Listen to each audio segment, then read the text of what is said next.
So how does the permitting process typically impact the timeline of a home renovation project? So if we're specifically talking about home renovations and remodels versus new construction, home remodeling and renovation permitting takes a lot shorter of a period than new construction. Way shorter. Okay.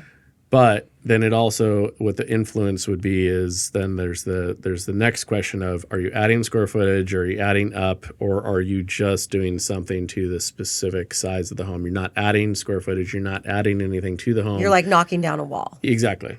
Yeah. So there's that next level of, then that would shrink it down to, if you were not messing with the square footage of the home, then that brings down the permitting way shorter too. Okay.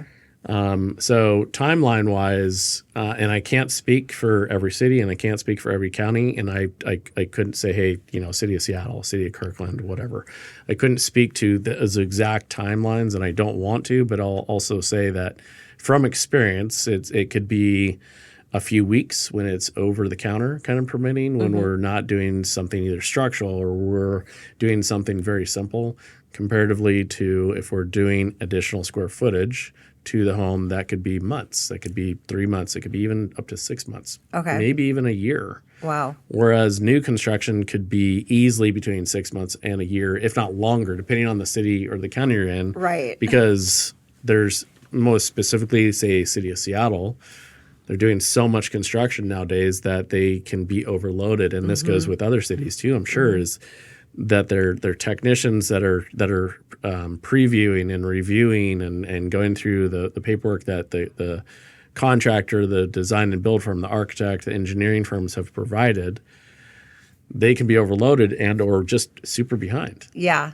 So, so it really depends on what you're going to do. But it's all super. It's part of the schedule, so it's just super easy once we kind of have that process in for the clients too. So that's something you take care of. We can handle up to an extent. We can handle in-house drawings and design, not a problem. But when it comes to structural, when it comes to additions, we then would bring in our engineering teams and our architect partnerships that we work with, because then they are legally and allowable to be able to do those. Okay. I didn't go to school for engineering, and that's why we have partnerships for that. Right. So No, that makes perfect sense.